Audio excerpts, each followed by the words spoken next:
Fala galera, tudo bom? Aqui que tá falando é o Coreia e neste capítulo vamos falar sobre um dos pontos mais importantes da ideia keynesiana e que os favoráveis à escola austríaca de economia discordam veementemente, que é o multiplicador keynesiano. Logo após a vinheta.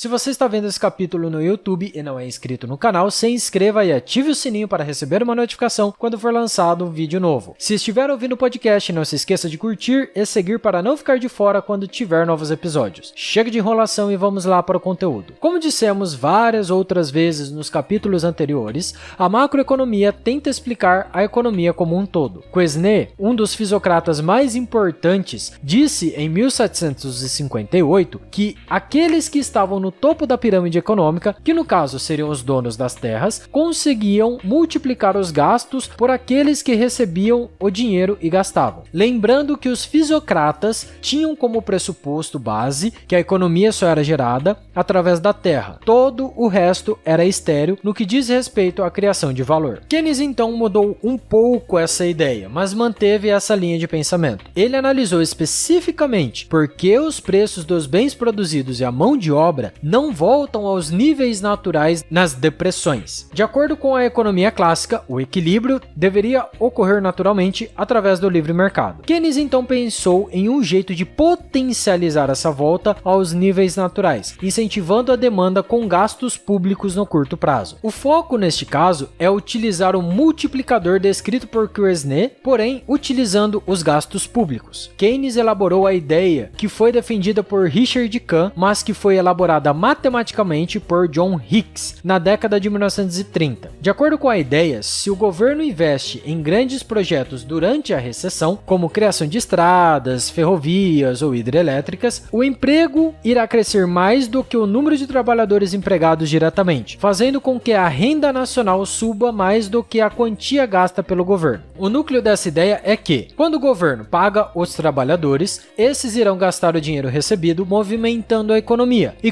consequentemente criando mais empregos. Os novos trabalhadores irão receber o dinheiro do salário e gastar parte dele, movimentando ainda mais a economia, criando mais emprego. Porém, menos do que o primeiro processo, pois conforme o dinheiro for recebido, mais ele será poupado ou gasto no estrangeiro. Esse processo seria como se fosse uma pedra jogada no rio. As primeiras ondas seriam mais fortes, impactando a água próxima da onde a pedra foi jogada. E conforme ela fosse se espalhando, sua força seria diluída. De acordo com as análises matemáticas, para cada dólar investido na economia, $1,40 seriam criados com o aumento da renda. Como dissemos no capítulo A Ascensão do Keynesianismo, John Hicks criou um modelo matemático com enfoque no multiplicador keynesiano, chamado de ISLM, que é uma sigla em inglês para investimento, poupança, demanda e liquidez. O modelo poderia ser utilizado para prever as mudanças dos gastos públicos ou qual seria o melhor nível de tributação utilizando o multiplicador. Esse modelo foi largamente utilizado para explicar o funcionamento da economia. Entretanto, os economistas clássicos